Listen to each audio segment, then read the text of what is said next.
My house has stood on Maple Street for 130 years.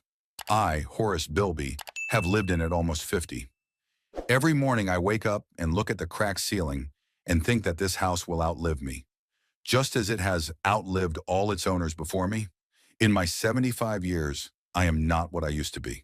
My hands shake, my knees ache in the rainy weather that is a frequent visitor to Brockton. But there's still a young Horace in this house.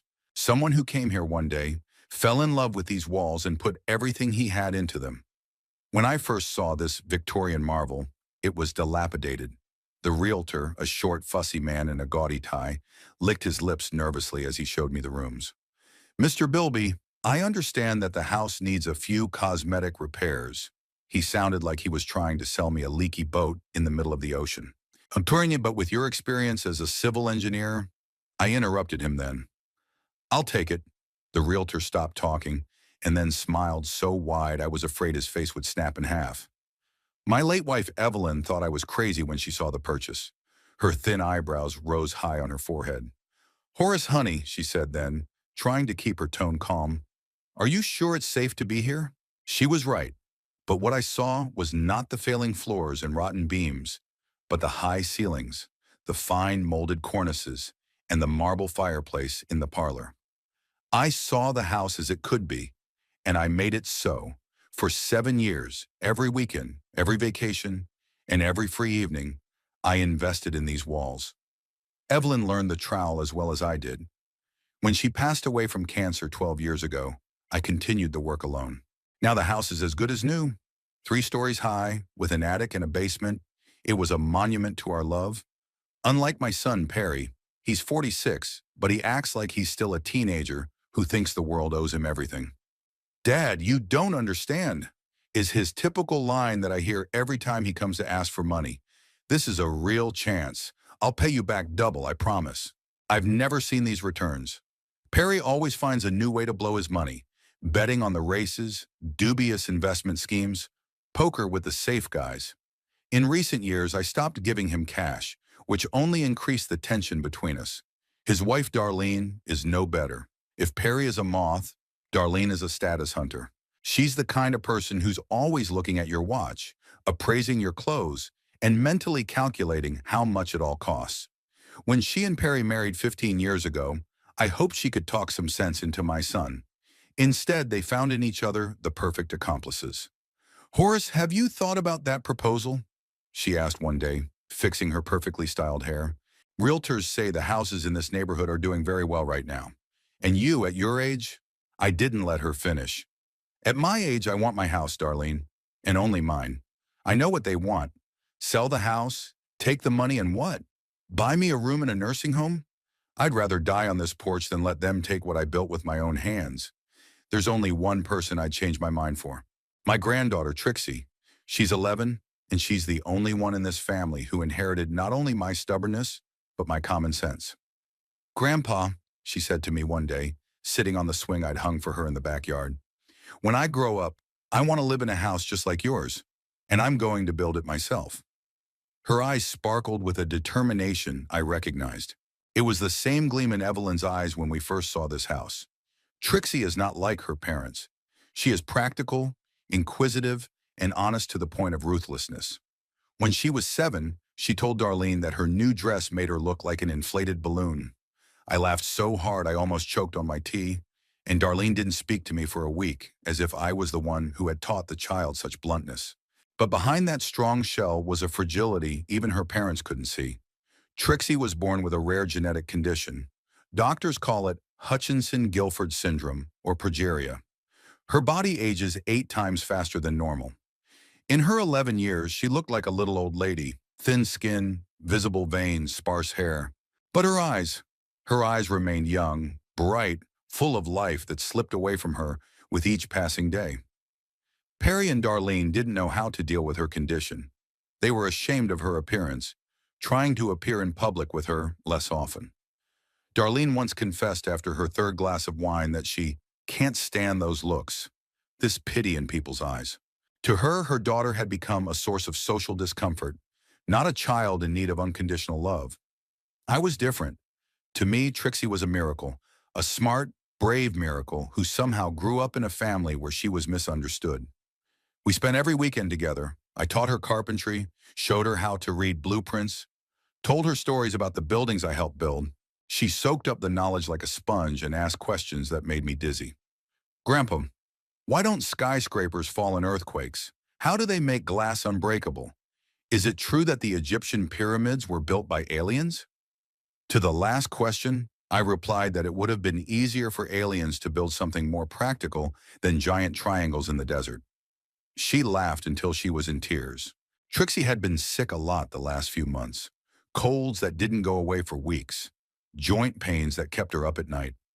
I watched her slowly fade away and it tore at my heart. Perry and Darlene, busy with their own affairs, preferred to overlook the obvious. I insisted on consultations with specialists, paid doctor bills, drove her to procedures. Darlene once accused me of dramatizing the situation and making Trixie feel sicker than she really is. This was a week before Trixie passed out at breakfast. I arrived that day to pick her up for our usual Saturday walk. We were going to the Brockton Museum of Natural History. There was an exhibit opening about ancient builders, and Trixie couldn't wait to see the models of the world's first cities. As I walked into the house, I heard Darlene screaming from the kitchen. I rushed in there and saw Trixie lying on the floor. Her little body seemed like a rag doll, discarded without care. Milk from an overturned bowl of cereal was spilling out onto the tile. What happened? I knelt beside her, checking her pulse. It was weak but steady. She just, fell. Darlene looked confused, holding the phone in her hand. I was going to call an ambulance. Then call it, I shouted, and she flinched as if I'd hit her. The ambulance came 12 minutes later, the longest 12 minutes of my life. Trixie didn't regain consciousness. I held her hand and talked about how we'd go to the exhibit, how I'd show her how the first aqueducts were built, how we'd go to her favorite cafe afterward for hot chocolate. The medics were quick and precise. Oxygen mask, IV, stretcher. One of them, a young guy with kind eyes, put his hand on my shoulder. Are you her grandfather? You can come with us. I didn't even look at Darlene, just stood up and followed them. In the ambulance, Trixie briefly regained consciousness. Her eyes, those bright, vibrant eyes in her haggard face, found mine. I'm sorry, Grandpa, she whispered. It seems we won't be going to the exhibition today. We'll go some other time, I replied, trying to keep my voice steady. When you're better. She smiled weakly and closed her eyes again. A team of doctors met us at the hospital. Their faces were serious, their movements polished. I filled out some forms, answered dozens of questions about her condition, medications, previous hospitalizations. Perry and Darlene arrived an hour later. He in a crumpled shirt, she with smeared mascara. What are they saying? Perry asked, avoiding my eyes. Nothing yet, I answered. They're running tests. We sat in the waiting area, not speaking. 3 people bound by blood and almost nothing else. After 2 hours, a doctor came out to us, a tall woman with short gray hair and tired eyes. Trixie Bilby's family? She looked at us over her glasses. I'm Dr. Page. Can we talk in my office? We followed her down a hallway with brightly colored walls decorated with children's drawings. Her office smelled of coffee and antiseptic. Trixie's condition is critical, Dr. Page said without preamble. She's in heart failure due to the progression of her underlying condition. We've stabilized her, but, she paused, searching for words. The prognosis is not favorable. What does that mean? Perry asked. His voice sounded strange, like he was speaking through thick glass. It means Trixie's heart is worn out, the doctor replied. Onaiko, it was working 8 times harder than it should. We can keep her alive for a while, but how long? I interrupted. How much time does she have? Dr. Page looked me straight in the eye. Days, maybe weeks if we're lucky. Darlene burst into tears. Perry froze, staring at a single point on the wall. And I felt something inside me break, quietly without a sound, like ice on a river in spring. Can I see her? I asked. Yes, but she's under sedation. The doctor nodded. You can't expect her to be responsive. Trixie lay in the ICU, surrounded by monitors and tubes. Her small body was lost among the hospital sheets. I sat down next to her and took her hand, so cold, so fragile. "I'm here, Trixie," I whispered. "Grandpa's here and he's not going anywhere." And I kept my word. I didn't leave the hospital for the next 2 weeks. I slept in the chair by her bed, ate hospital food, washed in the tiny sink in the bathroom. Perry and Darlene came every day, but they never stayed long. They always had reasons to leave: work, meetings, errands. I didn't judge them. Not everyone can look a dying child in the face and not look away. Every time I left, Darlene asked me the same thing. "Are you sure you're up to it, Horace? Maybe you should rest at home. We could take turns." And every time I'd say, "I'll be fine, Darlene. Go on." In the rare moments when Trixie regained consciousness, I told her stories about me and Evelyn rebuilding the house, about strange finds in the old walls, letters, coins, children's toys, about how I'd once nearly fallen through the basement floor and how Evelyn had laughed as she'd pulled me out of there. Trixie smiled as she listened to me and sometimes fell asleep to my voice. It was times like these that I believed she could pull through, that a miracle would happen, that she was stronger than her illness. But I was wrong. Hospital days become one endless nightmare. Time here isn't measured in hours. It's measured in procedures.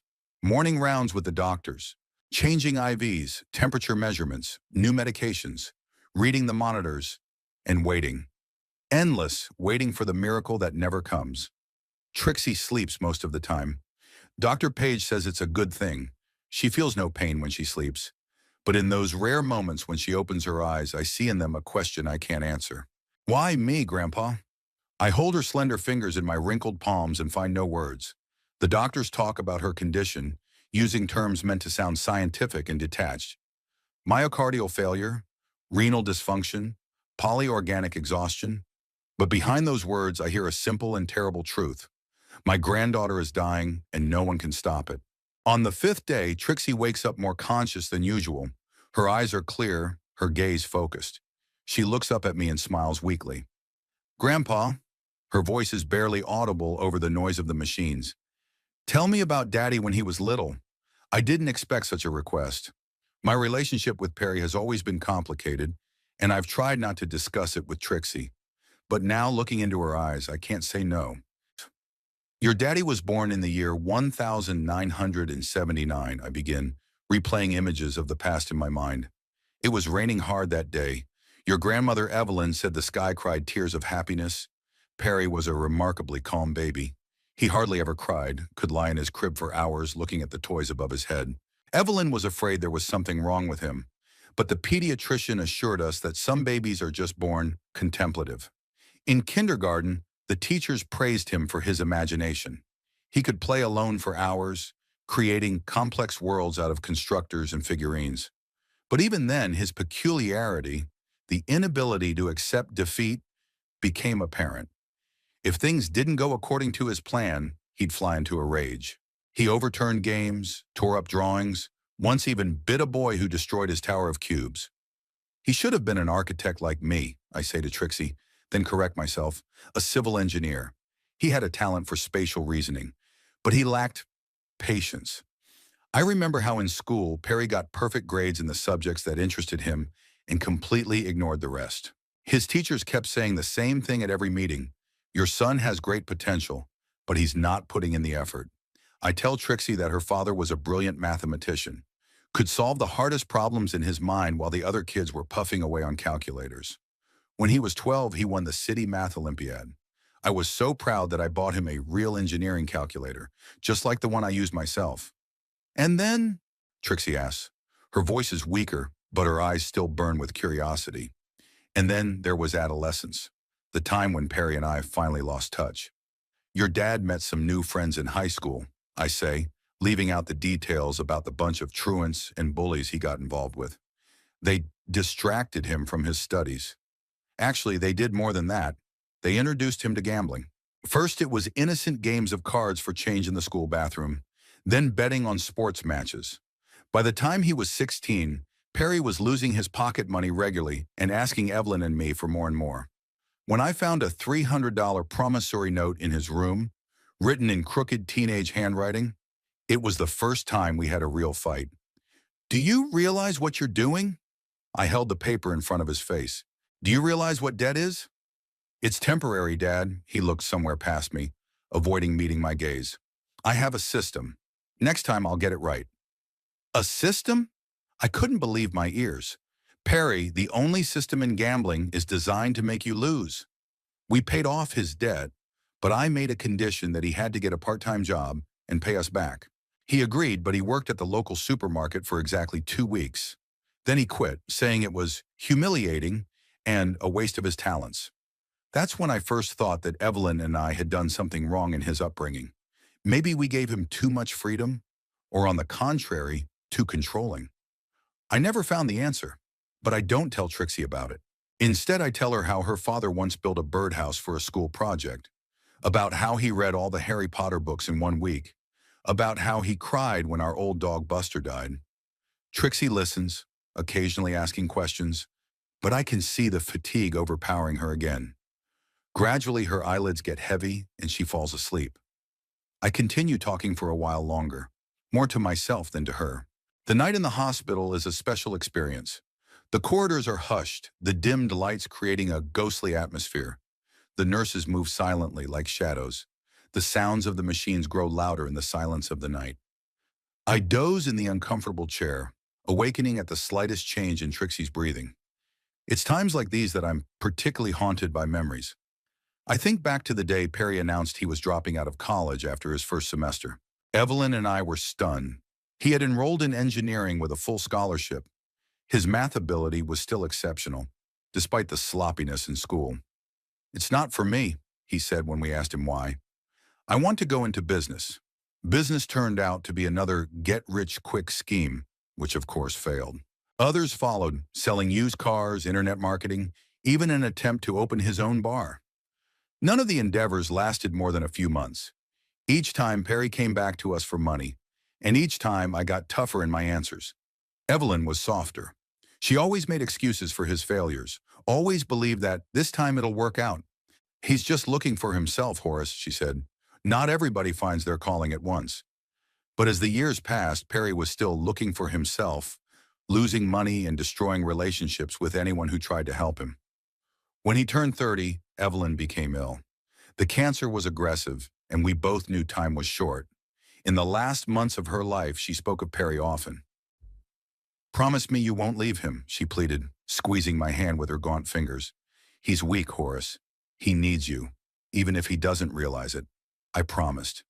And after she died, I tried to keep it.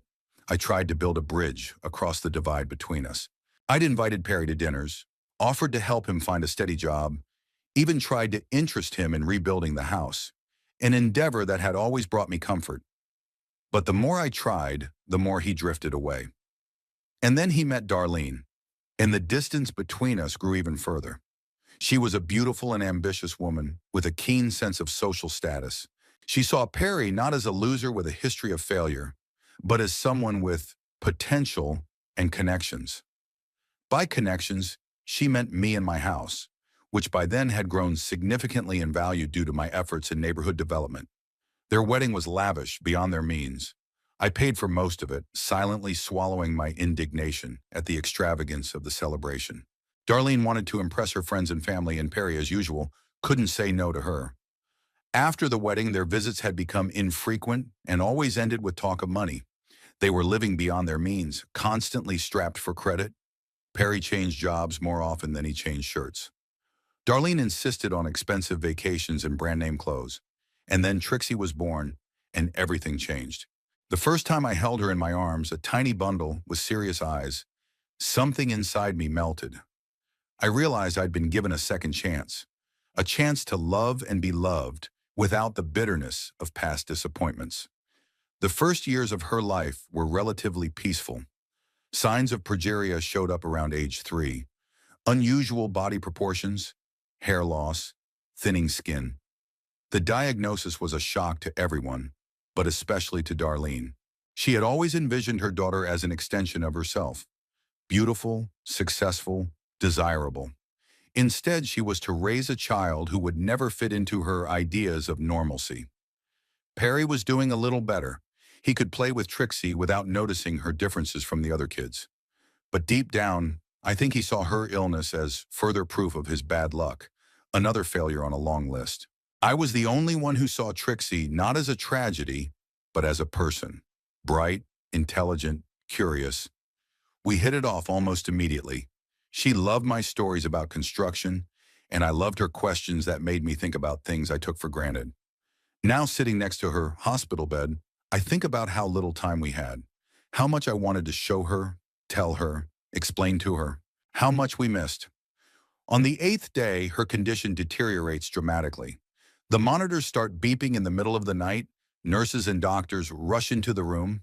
They ask me to leave, but I refuse. I stand against the wall, watching them fight for her life. Dr. Page approaches me after the crisis has passed. Mr. Bilby, her voice is quiet but firm, we need to talk about palliative care. I know what that means. They're not trying to save Trixie anymore. They're trying to make her care as comfortable as possible. How much? That question becomes my mantra. A day or two, she answers, looking me straight in the eye. Her heart is too weak. I call Perry and Darlene. They arrive an hour later, unusually sober, subdued. Even Darlene, usually so flawless, looks disheveled, no makeup. The three of us sit at Trixie's bedside. She's awake, and then she goes back to sleep. When she's awake, we take turns talking to her. Perry tells the anecdotes she's always loved. Darlene shows pictures from family albums. I hold her hand and talk about home, our sanctuary, our heritage. On the ninth day, Trixie asks us something. Her voice is barely audible, but the words are clear. I want you to stop fighting. All of you. Please, we promise. In that moment, we probably even believe our promises. On the 10th day, Perry and Darlene don't show up until the evening. When they finally show up, they smell like alcohol, and Perry's eyes are red, either from crying or something else. They apologize, saying something about stress and needing a distraction. I'm not arguing. Everyone has their own form of grief. On the 11th day, Trixie barely wakes up. Her breathing is shallow, her pulse is weak. I don't leave her side for a minute, not even to eat. The nurses bring me sandwiches and coffee, but I barely notice the taste. Perry and Darlene are late again. When they finally arrive, I see something new on Darlene's face. Not just sorrow, but impatience. Like she needs to be somewhere else. Perry avoids looking me in the eye. Can we talk in the hallway? He asks after a few moments of awkward silence. I walk out with him, leaving Darlene with Trixie. She sits staring at her phone, occasionally glancing at my granddaughter's still face. Daddy, Perry shifts from foot to foot. We've been thinking, when this is all over. He pauses, searching for words. You might want to take a vacation. Maybe go somewhere. What are you talking about? I don't know what he's getting at. You know, a change of scenery. Take my mind off things. I look at my son and I realize I don't know him at all. This man with my features and Evelyn's eyes is a total stranger to me. My granddaughter is dying, Perry. My voice sounds unexpectedly calm. And you're offering me a vacation? He mumbles something back, but I'm not listening. I go back to the room where Darlene is still sitting there, staring at her phone. On the 12th day, around 3 in the morning, Trixie opens her eyes. I'm dozing in the chair next to her and wake up to her calling my name. Grandpa, her voice is barely audible. I'm cold. I cover her with another blanket, but she continues to shiver. I press the nurse call button. No one comes. I carefully sit down on the edge of the bed and take Trixie in my arms, careful not to hit the numerous tubes. She's so light, like a bird. I hold her, cradling her as I did Perry long ago. Gradually, the trembling subsides. She looks at me with her huge eyes, which seem even bigger in her gaunt face. Grandpa, I'm scared, she whispers. I know, baby, I answer, feeling a lump in my throat. But I'm here. I'm with you. Will you tell me a story about the house? And I do. About how I found a stash in the wall filled with old newspapers from the turn of the century. How Evelyn and I discovered a colony of bats in the attic and had to carefully relocate them. About how lightning once struck an oak tree in the backyard during a thunderstorm, and we sat up all night without electricity, by candlelight, telling each other scary stories. I talk, and Trixie listens. Sometimes she smiles, sometimes her eyes close, but she always opens them again, as if afraid of missing something. Gradually, her breathing becomes shallower and shallower. The intervals between breaths are getting longer. The monitors start beeping, but I ignore them. I continue to narrate, holding her in my arms. And then there is silence. Trixie takes one last, barely perceptible breath, and her body goes limp. Her eyes remain open, but her gaze is no longer focused. Nurses rush into the room. Someone tries to take Trixie from me, but I don't let them. I sit cradling her body as the doctors pronounce her dead. Time stands still. Then Perry and Darlene come in. They're crying, hugging each other. Darlene sobs hysterically, repeating, "My girl, my girl." Perry stands next to me, his face contorted with pain that, for perhaps the first time in his life, he can't ignore. I hand them Trixie and walk out of the room. I walk down the hallway, unable to see anything in front of me. I take the elevator down, walk out of the hospital. It's raining outside, a fine, cold October rain. It mixes with the tears on my face. I don't remember how I got home. I probably called a cab, but those details have been erased from my memory. I only remember standing in front of my house, the Victorian mansion that Evelyn and I love so much, that I promised to show Trixie when she grew up. The house greets me with silence and the smell of dust. I haven't been here in 2 weeks, and it can be felt. Mail envelopes clutter the floor under the front door. On the kitchen table is a cup of dried coffee that I didn't have time to wash the morning Trixie passed out. I walk through the rooms without turning on the lights. In the living room, on the mantelpiece are pictures. Evelyn on our wedding day, Perry in his graduation gown, one of the few accomplishments of his that I could be proud of, and Trixie on the backyard swing, smiling, with her sparse hair waving. I take her picture and sit down in my old chair. I stare at her face, memorizing every feature, every freckle, every curve of her smile. Only then, in the silence of the house Evelyn and I were building for future generations, do I allow myself to feel the loss fully. The grief comes in a wave so strong it takes my breath away. I cry without holding back, as I didn't cry even when Evelyn died.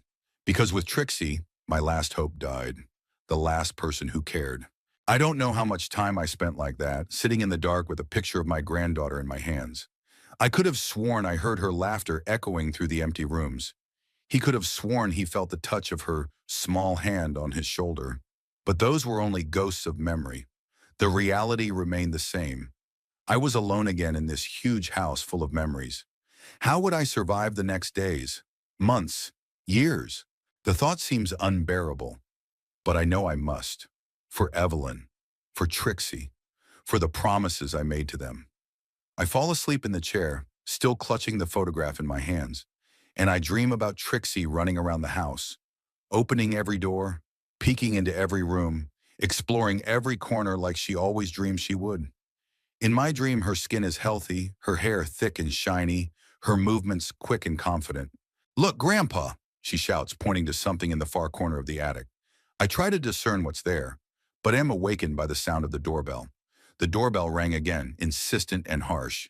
I peeled my eyes open, fighting a headache after a night spent in the chair. Trixie's picture was still clutched in my fingers. I carefully placed it on the coffee table and stood up, feeling my joints crunch. The bell rang a third time, accompanied now by a loud bang. I staggered to the door, not thinking about my appearance. What did it matter what I looked like? My granddaughter was gone. When I opened the door, I saw Perry and Darlene. They stood on the threshold, dressed far too well for people who had just lost a daughter. Perry was in an iron shirt and slouchy pants. Darlene was in a navy blue suit I'd never seen before. Her hair was impeccably styled, her makeup hiding any trace of recent tears. "Dad," Perry stepped from foot to foot. "We called, but you didn't answer." "My phone was dead," I answered, though I didn't really remember where it was. "What are you guys doing here?" They looked at each other, and there was something in that look that made me tense. In 46 years, I'd studied all of my son's facial expressions. This particular one, a mixture of nervousness and ill-concealed excitement, usually appeared when he was about to tell me about his next get-rich-quick scheme. "May I come in?" Darlene asked. "We need to talk." I stepped aside, letting them into the house. They walked into the living room and sat on the couch side by side like partners in a presentation. I sank back into my chair, suddenly feeling like a visitor in my own home. "Horace," Darlene began. We realize this isn't a good time, but there are matters that can't be put off. I remained silent, looking at her perfect manicure, her pearl earrings, her new suit. It's not like they've been saving money lately. It's about the house, she continued when she realized I wasn't going to make it easy for her. You see, the situation has changed. What do you mean? My voice sounded hoarse after the long silence. Darlene looked at Perry, clearly expecting him to take over the conversation. My son cleared his throat, his fingers nervously rubbing the edge of the pillow. Dad, remember 3 years ago when you gave me power of attorney? When you went in for heart surgery? I remembered. There was a little problem with a heart valve, nothing serious, but the doctors insisted on surgery. I signed a power of attorney for Perry so he could handle the finances if anything went wrong. The surgery was a success and I forgot about that document. Apparently Perry didn't. What about her? I asked, even though I was beginning to see where this was going. It's still valid. Perry wasn't looking at me, but somewhere over my shoulder. And I've been using it to, restructure some assets. What assets? Tinum. The house, Darlene interjected, obviously losing patience with Perry's roundabout explanations. We mortgaged the house. I stared at them, unable to comprehend what I was hearing. My house, the house I'd rebuilt with my own hands, the house where I'd spent my best years with Evelyn, the house I promised to show Trixie when she grew up. You did what? It was the only way out, Perry spoke quickly, as if afraid I wouldn't let him finish. Everyone. We were in debt, serious debt. The debt collectors called every day. They threatened to repossess the car, seize the property. Your casino debts? I looked him straight in the eye, making him look away. Not only that, Darlene interjected. There were medical bills for Trixie's treatment. Insurance didn't cover everything. And then there were the loans. We tried to start our own business, but the terms weren't as favorable as we'd been promised. I shook my head, trying to digest the information. Sure, they were using Trixie's illness as an excuse, but I personally paid most of her medical bills. The money went to something else. How much, I asked? How much did you borrow against the house? They looked at each other again. 450,000, Perry finally said. I almost choked. The amount was huge. The house was worth about 600,000 at the last appraisal, but I would never have taken out a loan like that. Where's that money now? We paid off our debts, Darlene said quickly, and invested the rest in a promising startup. A tech company. Perry met the founder last year. They have a revolutionary idea. I raised my hand, stopping the flow of her words. When did you do this? 2 weeks ago, Perry answered, and I felt a cold rage rise up inside me. 2 weeks ago. As I sat in the hospital next to a dying Trixie, they were putting a loan on my house. You used a fake power of attorney. It wasn't a question. That power of attorney expired a year after the surgery. No, Darlene shook her head with an unpleasant smile. We consulted a lawyer. The document was drafted without an expiration date. I really didn't remember the details. Perhaps she was right, but it didn't matter. Using a power of attorney in this way was unethical, to say the least. And you decided to inform me about it today? I asked. When my granddaughter, your daughter, isn't even buried yet? We wanted to wait for a better time. Darlene at least had the conscience to look embarrassed. But the bank started calling. They want to make sure you're aware of the situation. The first payment on the loan is in 2 weeks. And who's going to make it? There's that look between them again. You see, Dad, Perry began, but Darlene interrupted him. Horace, let's be honest. The house is too big for one person your age. It's expensive to maintain. The heating, the roof repairs you keep putting off. She put her hand on the ceiling, where there was indeed a small leak. We thought this might be, a way out for all of us. A way out? I questioned. We could sell the house, Darlene explained in the tone one uses with a child who doesn't understand. Pay off the loan and use the rest of the money to buy something smaller. Maybe an apartment in a senior complex. There's an on-site doctor, social activities. I was staring at her, not believing my ears. They weren't just mortgaging my house. They were planning to completely change my life without asking my opinion. And where will you live? I asked. We have a house in Broken Hills, Darlene said, her eyes lighting up. It's a new neighborhood, very up and coming. There's a golf club, a swimming pool. How much is it worth? About 350,000, Perry replied. But it's a great investment. Prices are going up fast there. I closed my eyes, trying to keep my anger in check. They'd mortgaged my house and were planning to use the money to buy their own place in an upscale neighborhood and put me in a nursing home. You don't own the house anymore, Horace, Darlene said, obviously deciding there was no point in beating around the bush. Sherman Reaper.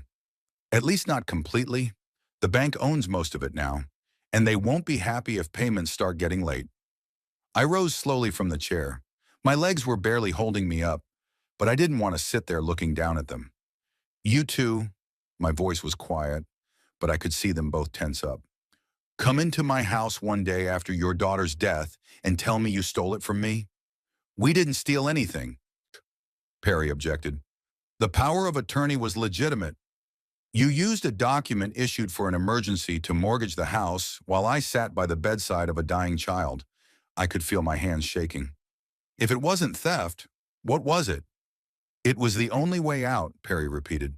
We had no choice. You always have a choice. I shook my head. And you always make the wrong one. I headed for the stairs leading to the second floor. They looked at me in bewilderment. Where are you going? Perry asked. To get my bag, I answered.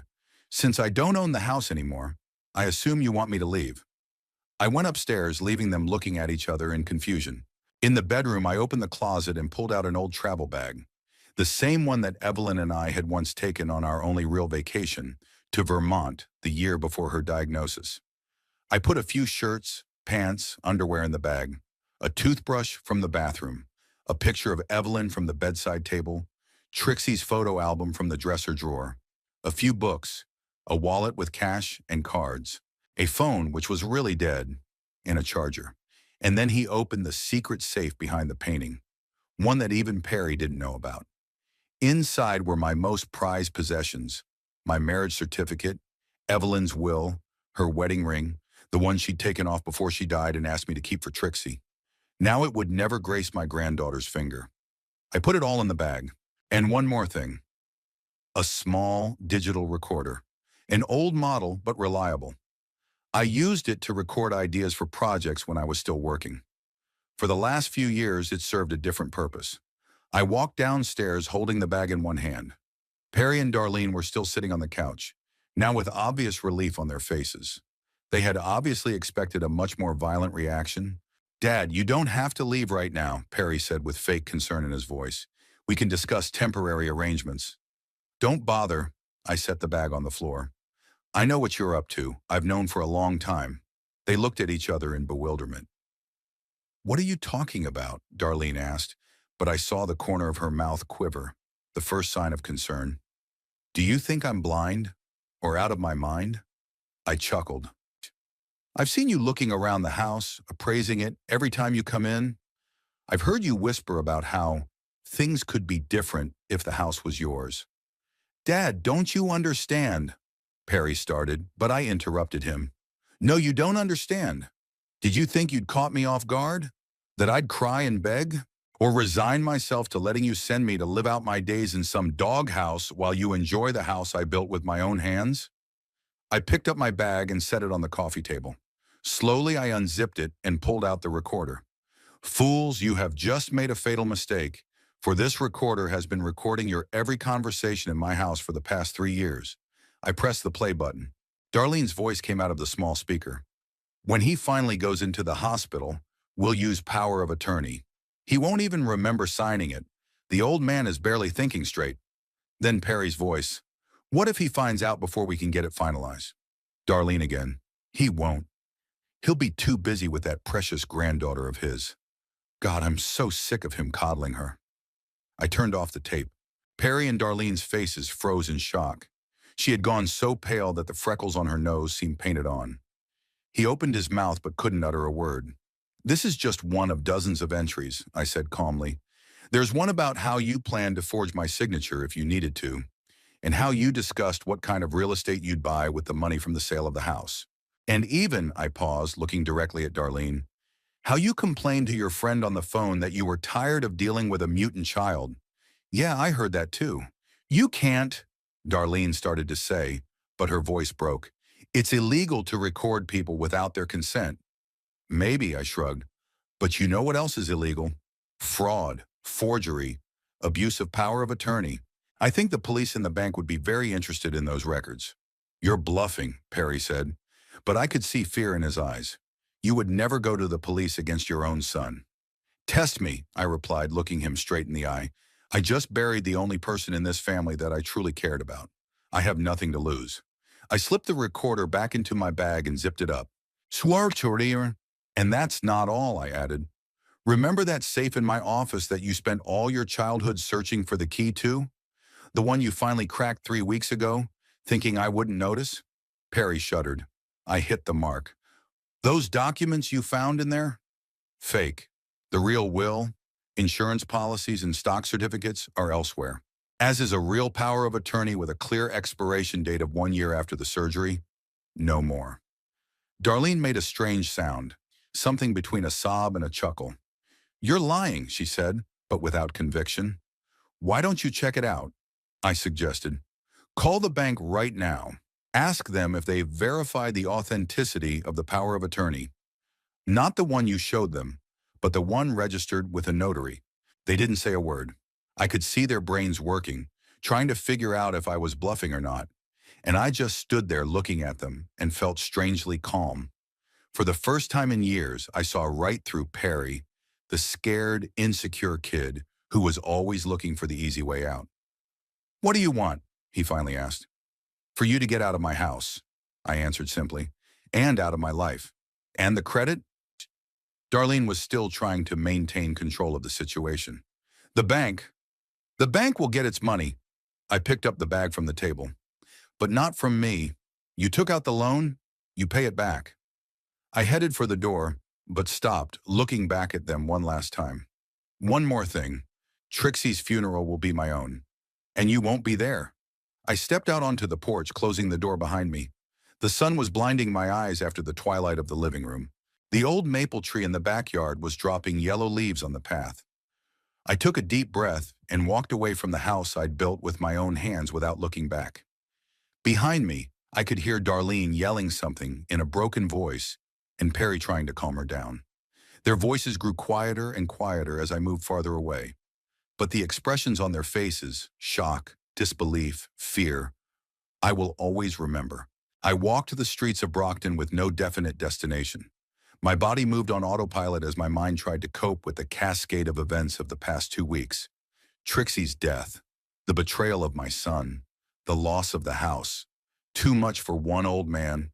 The fall wind was chilling me to the bone. I gripped the handle of my bag tighter, remembering the look on Perry and Darlene's faces when I turned on the tape. It gave me a fleeting satisfaction, but it quickly faded away, leaving only bitterness behind. I hadn't planned in advance where I would go, but my feet led me to a small motel on the outskirts of town. Pine Haven, the shabby sign over the entrance said. It had once been a decent place for tourists who came to admire the fall foliage of New England. Now it was mostly truckers, and those with nowhere else to go. The woman at the front desk, a full, tired-faced woman with dyed red hair, didn't even look up when I walked in. $65 a night, she said, flipping through a magazine, plus a deposit of $10. I need a room for a few days, I said, pulling out my wallet. She finally looked at me, and something like sympathy flashed in her gaze. Trouble at home, huh? She asked, handing me a registration card. You could say that. She nodded, not asking for details. Number 7, down the hall. It's quieter there. The room was exactly as I'd expected. Shabby carpeting, a squashed bed, a TV that remembered the kinetoscope days. But it was clean, and that was enough. I sat down on the edge of the bed and pulled out my phone. Finally turned it on and saw several missed calls from Perry. Ignoring them, I dialed another number. Greenberg and Associates, how can I help you? I heard a pleasant female voice. Hello, this is Horace Bilby. I need to speak to Mr. Greenberg. Tell him it's urgent. As I waited for the connection, I thought about my plan. It had begun to take shape 3 years ago, when I'd first noticed signs that Perry and Darlene were more interested in my house than they should be. Little details, the way they evaluated rooms, the way they struck up conversations about the real estate market, the way Darlene once accidentally looked at my bank statements. Horace, Greenberg's voice brought me back to reality. What's wrong? Arthur Greenberg had been my friend and attorney for over 30 years. He helped with the paperwork on the house, with Evelyn's will, with setting up the trust for Trixie. He was one of the few people I trusted completely. They did it, Art, I said without preamble. Perry and Darlene used the power of attorney to foreclose on the house. There was silence. Then Greenberg sighed. Shit, you were right. How much did they take? 450,000. That sucks, he rarely swore, and it showed how serious the situation was. But we were prepared, remember? Where are you now? Pine Haven Motel. Left home. Good, you stay there. I'll be there in an hour and we'll talk it over. I passed out and lay on the bed, staring at the ceiling. The plan Greenberg and I had devised was more of an insurance policy. I'd never really believed I'd have to use it. Part of me still hoped that Perry would come to her senses, that Darlene's motherly love for Trixie would outweigh her greed. I was wrong. The phone rang again. Perry, I dismissed the call. A second later, a message came through. Dad, we need to talk. This is a misunderstanding. Call me.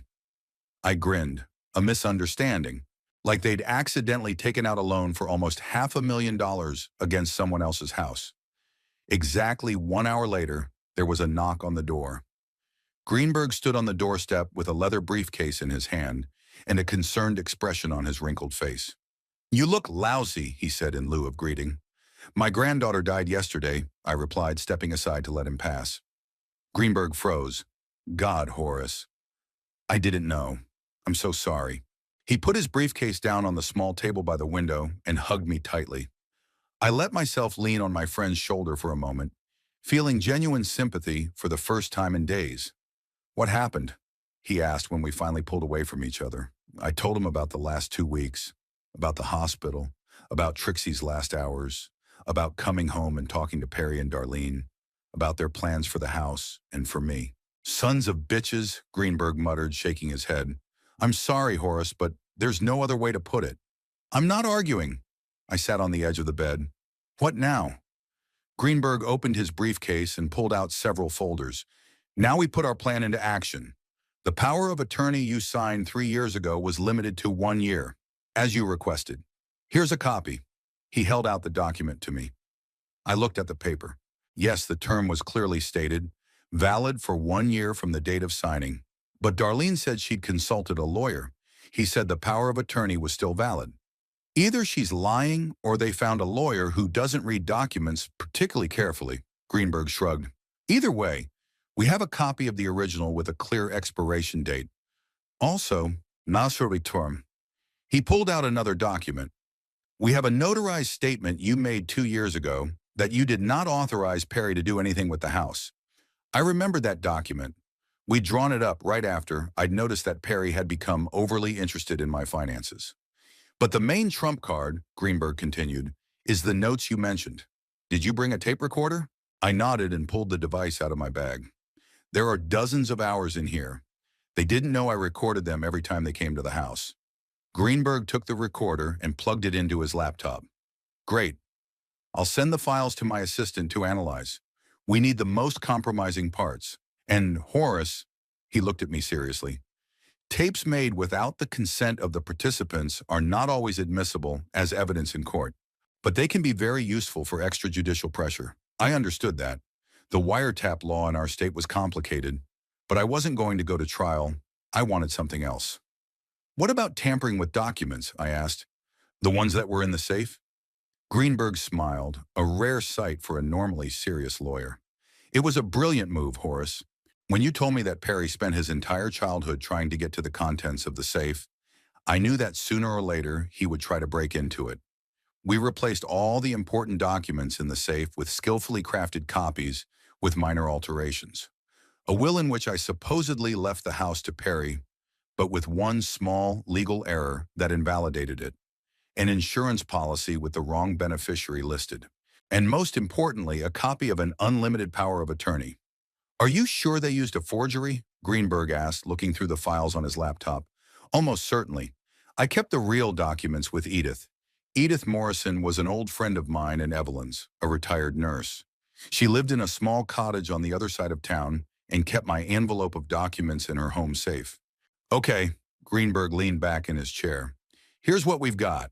A forged power of attorney used to get a large loan, tapes of conversations proving malice, switched documents they probably think are real, plus the real originals in a safe place. He looked at me with a slight smile. You know, Horace, for a civil engineer, you're a pretty good thinking lawyer. I had a good teacher, I replied, feeling something like hope for the first time in days. At that moment, my phone rang again.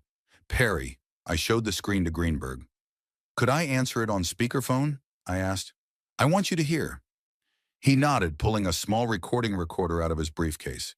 It was a professional habit to always record important conversations. I pressed the receive button and put it on speakerphone. Hun, hello.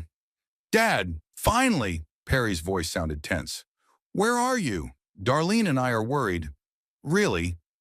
I made eye contact with Greenberg, who gave me a thumbs up in approval of my low-key tone. Of course. You left in such a state. After everything that happened to Trixie, we don't think you quite understand the situation. Explain it to me. Look, with this loan, we really meant well. For all of us.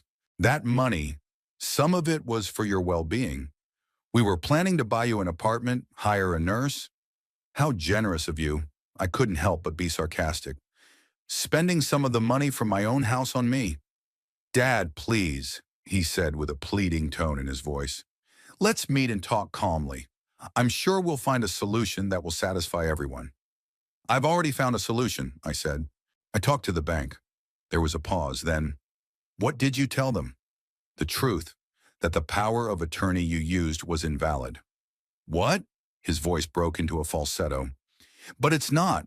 We have a copy. It's not expired. You have a forgery, Perry. The real document is in the custody of a notary public, with a clearly stated limit of 1 year. Again a pause, then muffled voices, obviously discussing the situation with Darlene. Dad, his voice became harsher. You're trying to intimidate us. We have legal advice. The power of attorney is valid. Then you have nothing to worry about, right? I spoke calmly, but I was seething inside. Let the bank handle it. They'll cancel the loan. I could hear the desperation in his voice. We're already committed. We put down a deposit on a house in Broken Hills. That's your problem, not mine. Dad, he took a deep breath, clearly trying to pull himself together. We can make a deal. What do you want? Greenberg nodded at me, encouraging me to continue the conversation in that direction. I want my house, Perry, completely unencumbered, and I want you and Darlene to leave me alone. But how are we going to pay the bank back? He was almost shouting. We don't have that kind of money. You had a plan in case I found out what you were up to before you could sell the house, I said, remembering one of the recorded conversations. Something about backup and business insurance. The silence on the other end was deafening. Were you eavesdropping on us? Perry finally squeezed out. I was recording you, I corrected. In my house, by the way. And yes, I have recordings of you discussing how you plan to deceive me. That's illegal. There was panic in his voice now. You can't use those tapes. Maybe not in court, I agreed. But in a bank? In the police? Among your business associates? The records of a man planning a real estate fraud using forged documents. I think a lot of people would be interested to hear it. Soren, you wouldn't dare. His voice dropped to a whisper. I'm your son. You only remind me of that when you need something. Muffled voices on the other end of the line again. Then I heard Darlene. Horace, it's Darlene. Let's be reasonable. We're all upset about Trixie. No one is thinking clearly. Maybe we made a mistake with this loan, but it's not a mistake, I interrupted. Mistakes are random. You've been planning this for months. I heard you tell your sister on the phone that you were soon to be living in a Victorian mansion. That was January, Darlene. 9 months before you took out the loan. You've been following us all this time? Her voice was a mixture of outrage and fear. No, I answered tiredly. I was just being careful. After I found the nursing home brochures in Perry's drawer with the prices marked, Greenberg raised an eyebrow, a detail he didn't know. I nodded. Yes, it really happened, about a year ago. Horace, Darlene's voice turned honeyed. We can come to an agreement. How about we sell the house and split the money? 30% for you? The rest for us? That's fair considering your age and— Darlene, I interrupted her, feeling the anger rising in me. I'm 75, not 105. I'm not going to die anytime soon, much to your disappointment, and the house is 100% mine. I built it with my own hands, and I'm not going to give you a dime. Then we'll sue, she screamed. We'll prove that the power of attorney is valid. We'll say you're out of your mind and incapable of managing your finances. Greenberg shook his head, making a hand gesture signifying empty threats. Sir, try it, I said calmly. Just keep in mind that I have tapes of you saying I'm barely thinking and about to die. I don't think the judge would like that kind of concern for an elderly relative. It was just a conversation. Her voice was shaking. People say all sorts of things in private conversations, including plans for fraud. There was silence. Then I heard Perry. What do you want, Daddy? Just tell me. I already did. My house free and clear of foreclosures, and for you to leave me alone. But how are we going to pay the bank back? He said it again. You took out a loan, you pay it back. Sell the cars, the jewelry, give up the house in Broken Hills. Get a job. That's impossible, Darlene screamed. We're going to lose everything. And I'm supposed to lose my house and end up in a nursing home while you enjoy the fruits of my labor? I felt my voice trembling. You didn't even wait for Trixie to be buried. You came to my house the day after she died to tell me you stole it from me. We didn't steal, Perry started, but I interrupted. That's enough. Here's my offer. I won't go to the police and I won't distribute the records if you settle the bank problem and leave me alone. No contact, no claims on my home or property, no attempts to declare me incompetent, nothing. You're giving up your own son? Perry sounded genuinely surprised. You gave up on me when you decided to steal my house. What about your promise to Mom? He played his last card. You promised her you'd never leave me. I felt something clench inside. Evelyn. She was always protecting Perry, always making excuses for him. Your mother died believing she had raised a good man, I said quietly. I'm glad she didn't live to see what you became. There was a long pause. Then, we'll think about your offer, Perry finally said in a dry, businesslike tone, and we'll get back to you later. Don't bother, I replied. Contact my attorney, Arthur Greenberg. Further negotiations will go through him. I disconnected without waiting for an answer. Greenberg turned off his recorder and looked at me with respect. You handled yourself well, Horace. Very well. I shook my head. I feel terrible. That's my son, Art. My only child. The one who tried to rob you of your home. He reminded me gently. You're protecting yourself, and there's no shame in that. I nodded, but the bitterness wouldn't go away. Somewhere along the way, I'd lost my son without even realizing it. What now? I asked. Now we wait. They're trapped and they know it. They have only two choices. Either find a way to pay the money back to the bank or face criminal prosecution for fraud and forgery. Greenberg began to gather the papers back into his briefcase. I think they'll choose the first option. How can they recover that kind of money? They have the means, Greenberg shrugged. Maybe not all 450,000, but a significant portion. Darlene comes from a wealthy family as far as I know. Or they could borrow against other assets. Cars, stocks if they have them. As a last resort, they could go to her parents for help. They'd never do that, I said, remembering Darlene's pride. She'd rather die than admit to her family that she'd been caught cheating. Then they'll have to look for other options. Greenberg zipped up his briefcase. In the meantime, you need to rest, Horace. You look exhausted. He was right. Fatigue came over me like a leaden blanket.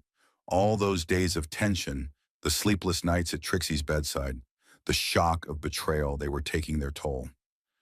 Stay here tonight, Greenberg said, heading for the door. Tomorrow we'll think of a more suitable place. Maybe you could stay with Carol and me until things settle down. I nodded gratefully. Greenberg and his wife had invited me over for dinner more than once since Evelyn's death. They were good people. Thanks, Art, for everything. He waved his hand. Don't thank me. You would have done the same for me. He opened the door but stopped on the threshold. By the way, you mentioned something about valuables hidden in the house. Is that true or a bluff? I smiled for the first time in a long time. Both. There really is a secret stash that no one knows about, behind a false panel in the basement. But the valuables. It's not gold or diamonds, if that's what you mean.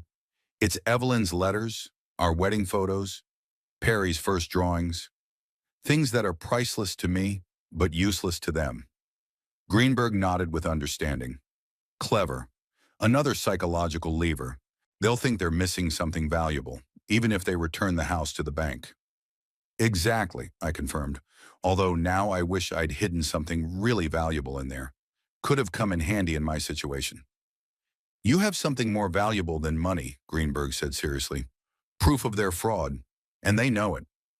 After he left, I lay on my bed staring at the ceiling.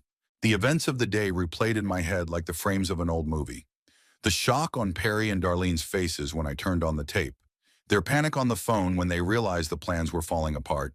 Their desperate attempts to find a way out of the trap they'd driven themselves into. I should have felt satisfaction. Instead, there was only fatigue and sadness. This was not how I envisioned the end of my life. Not in a motel, alone, without my family, without the granddaughter I loved most in the world. But at least I still had my home.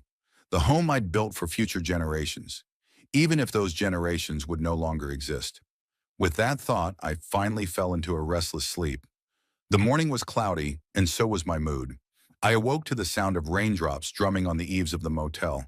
I lay still for a few moments, trying to remember where I was, and then reality hit me with a heavy wave.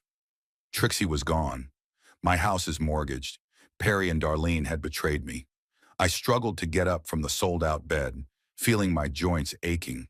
The room was cold. The old heater under the window was humming, but it gave out almost no heat.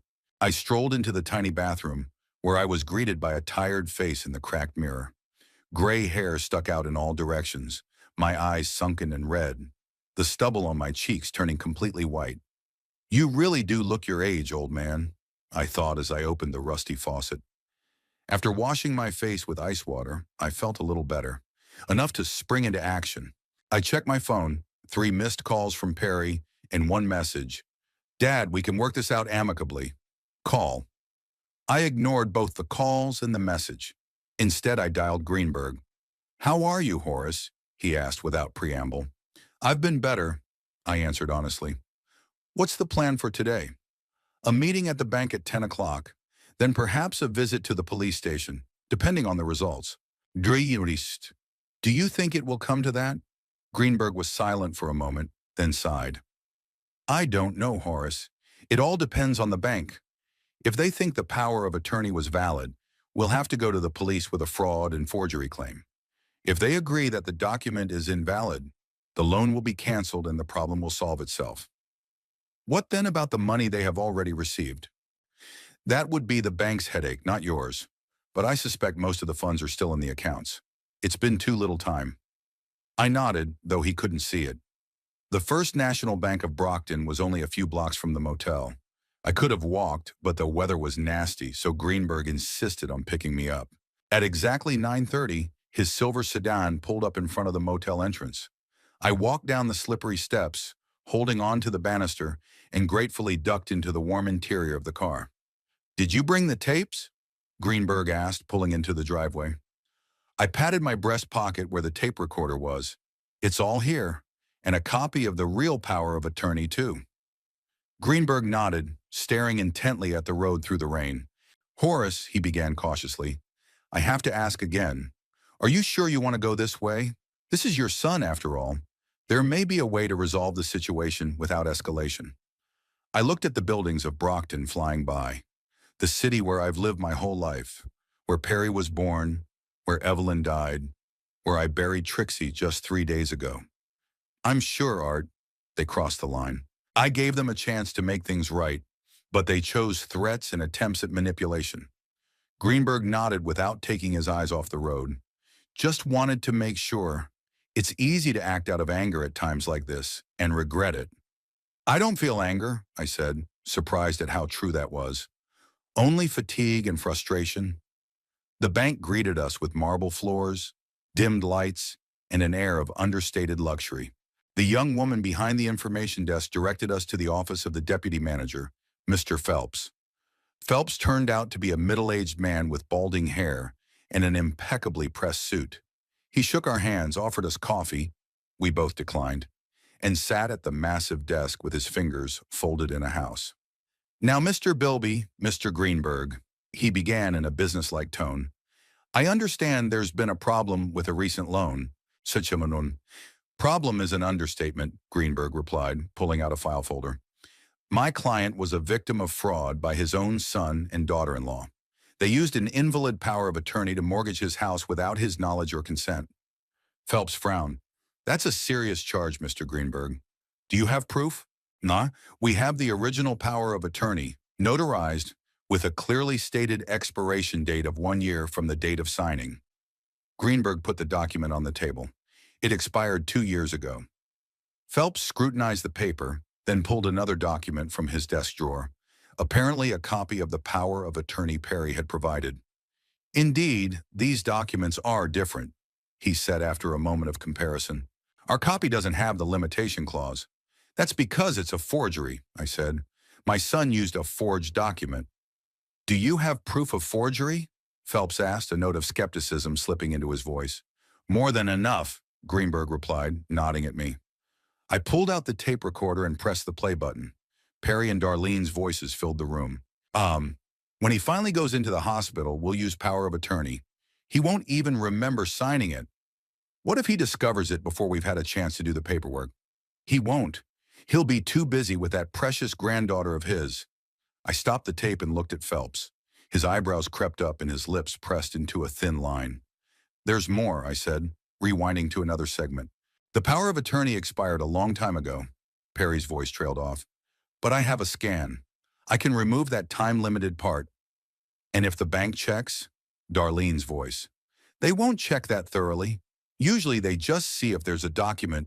I turned off the tape. Phelps sat leaning back in his chair, his face darkening. That's very convincing, he said at last. I must inform you that our bank takes such cases with the utmost seriousness. If the power of attorney has indeed been forged, the loan agreement is null and void. It was forged, Greenberg said firmly. You can check the original at the notary's office. We'll provide all the necessary data. Phelps nodded, making notes. Of course, we'll do a thorough check. In the meantime, I will suspend all transactions on this loan. He looked up at me. Mr. Bilby, do you intend to file a police report? I looked at Greenberg. He nodded slightly, leaving the decision to me. Yes, I answered after a pause. I want them to be held responsible. I understand, Phelps made another note. In that case, the bank will cooperate with law enforcement. We will also start the procedure of returning the issued funds. What about the house? I asked, and that was the main question I was concerned about. If the loan agreement is recognized as invalid, the lien will be removed, Phelps answered. Your house will remain completely in your possession, free of encumbrances. I felt the weight that had been weighing on my shoulders for the past few days eased a little. At least my house would be saved. How long will the process take? Greenberg asked. It's hard to say for sure, Phelps shrugged. With clear evidence like yours, maybe a few weeks. At worst, a couple months if it goes to trial. We discussed a few more technicalities, then shook hands and went outside. The rain had intensified into a real downpour. What now? I asked when we got into the car.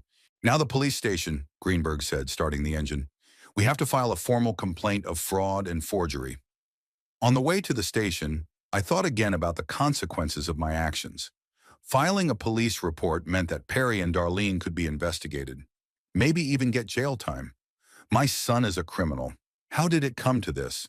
But the other part of me, the part that still remembered the look on their faces when they broke the news of the house to me, had no doubts. They had to answer for their actions. At the police station, we were met by Detective Morrison, a stocky man with tired eyes and a lock of gray hair. He listened carefully to our story, studied the documents and records, making notes in a notebook. It's in Mr. Bilby, he said as he finished writing. I understand that this is your son. Are you sure you want to follow through? That question was beginning to irritate me. Detective, if it hadn't been my son, but some stranger trying to steal my house, Would you have asked that question? Morrison shook his head. Probably not. Then why are you asking now? The law's the same for everyone, isn't it? Theoretically, yes, the detective agreed. But in practice, family cases are always more complicated. People file applications in a fit of anger and then withdraw them when their emotions subside. I don't act out of emotion, I said firmly. I'm fully aware of what I'm doing. Morrison nodded. In that case, I will accept your statement. But I must warn you, the process may be long and unpleasant. There will be interrogations, possibly a trial. You'll have to testify against your own son. I'm ready. After filling out the necessary paperwork and handing over copies of the evidence, Greenberg and I left the station. The rain had finally stopped, but the sky was still covered with heavy clouds. Are you really prepared for the possibility of Perry going to jail? Greenberg asked as we got into the car. I don't think it's going to come to that, I answered, looking up at the gray sky. Perry always got his way. Even in this situation, he'd probably find a way to get the least punishment possible. Maybe, Greenberg agreed, especially if he paid the bank back and made amends. We drove in silence for a while. Then Greenberg asked, "Where to now? Back to the motel?" I shook my head. No, I want to go home. Are you sure? Perry and Darlene could be there. Let them try to stop me, I said with a determination I hadn't felt since I'd started rebuilding the house years ago. To my relief, when we pulled up to the house, there was no sign of Perry and Darlene's presence. The driveway was empty and the curtains were pulled back. Do you want me to come in with you? Greenberg asked, stopping at the porch. I thought for a moment, then shook my head. No, I'll be fine. Thanks for everything, Art. Call me if you need anything, he said, shaking my hand. And be careful. They can be unpredictable when they find out about the police. I nodded, grabbed my bag, and got out of the car. Walking up the familiar porch steps, I pulled out my keys and opened the door. The house greeted me with silence and a musty smell. I turned on the hallway light and looked around. Everything looked the same as when I left, but something subtly changed. Maybe it was just my perspective. The house that had always been my refuge now seemed like a place of betrayal and pain. I walked into the living room, placed my bag on the couch, and sat down in my chair. There were still pictures on the mantelpiece. Evelyn, Perry in her graduation gown, Trixie on the swing. I stared at them, trying to feel anything but empty inside. The phone in my pocket vibrated. A message from Perry. Dad, are you in the house? We need to talk. It's urgent. I didn't answer. Instead, I got up and started methodically going around the rooms, checking to see if anything was missing. Everything was in place except for a few knickknacks from the mantelpiece, a silver frame, an antique clock I'd gotten from my father. Small things, but their absence spoke volumes. In the study, I discovered that the safe had indeed been broken into. The door was slightly bent, and the only papers left inside were papers of no value. Old bills, instructions for appliances, warranty cards. All the important documents I had tampered with were gone, just as I suspected. I went down to the basement. It was perfectly organized shelves of tools, neatly stacked building materials, cans of paint. Perry had never been interested in this part of the house, finding it dull and dusty. He didn't even know about the hiding place behind the false paneling I'd created at the beginning of the renovation. I pulled back a section of the wood paneling, revealing a small recess in the wall. Inside was a metal box. I pulled it out, opened the lid, and was relieved to see the contents intact. A stack of Evelyn's letters tied with faded ribbon, our wedding photos, Perry's childhood drawings, a small box containing a lock of Trixie's hair she'd given me for my 8th birthday. Grandpa, this is a keepsake for you, she said then, holding out the envelope with a lock of her sparse hair. When I go completely bald, at least you'll have something left. I clutched the box in my hand, feeling a lump rise in my throat. Then I carefully put everything back in, closed the box, and put it back where it belonged. Sliding the panel shut, I went upstairs. Barely had I entered the living room when I heard the sound of the front door opening. Perry and Darlene entered the house without knocking, as if they still had the right to do so. Dad, Perry exclaimed when he saw me. Thank God you're here. We've been looking everywhere for you. He looked rattled and worried. Darlene stood behind him, pale with reddened eyes. What do you want? I asked coldly. We got a call from the bank, Perry said, rubbing his hands together nervously. They said you were disputing the loan, that you've been talking to the police. That's right. Dad, you can't do this. His voice broke into a scream. Do you realize what this means? I do. You're facing criminal prosecution for fraud and forgery. Darlene stepped forward. Horace, be reasonable. This is going to ruin our lives. Perry could go to jail. You should have thought of that before you forged documents and stole my house. We didn't steal, Perry yelled. We just wanted a better life. For all of us. For ourselves, I corrected. Don't lie now, Perry. You were going to put me in a nursing home while you enjoyed yourself with the money from the sale of my house. That's not true. Stop. I held up my hand to stop him. I've heard all your plans. I wrote them down. The police heard them too. So did the bank. Game over. They looked at each other, and I could see the panic in their eyes. What are we going to do? Darlene whispered to Perry, but he just shook his head, apparently without an answer. You can start by paying the bank back, I said. If you can do that before it goes to trial, you might be able to avoid jail time. Where are we going to get $450,000? Perry asked desperately. That's your problem, I answered. You took the money, you pay it back. Dad, please. Perry took a step toward me, but I backed away. We can work this out as a family. No police, no courts. We'll find a way to make this right. I looked at my son, the only child I'd raised, loved, built this house for, and created a future for. And I felt nothing but exhaustion. It's too late, Perry. You made your choice when you decided to steal my house while I sat by my dying granddaughter's bedside. Now live with the consequences. You're giving up your own son? There was genuine amazement in his voice, just as there had been during our phone conversation. No, Perry, I said quietly. You're the one who gave up on me when you decided that my house and my money were more important than our relationship. I headed for the door, signaling that the conversation was over. Go away. This is my home and I don't want you here. You'll regret this, Darlene hissed, grabbing Perry's arm. We'll do anything to prove you're incapacitated. We'll say you have dementia, that you don't know what you're doing. Try it, I smiled without joy. Contrary, I have a medical report, dated last month, of complete sanity and capacity. My friend Greenberg took care of it when we began to suspect you were up to something. Their faces contorted with shock and disappointment. I saw their last hopes crumble. Get out of my house, I repeated, opening the front door. And don't come back. They walked out without another word. I closed the door behind them and turned the key in the lock. Then I went into the living room and sat down in my chair again, feeling strangely empty. I had won, saved my home, exposed their plans, made them accountable for their actions. So why did that victory feel like defeat?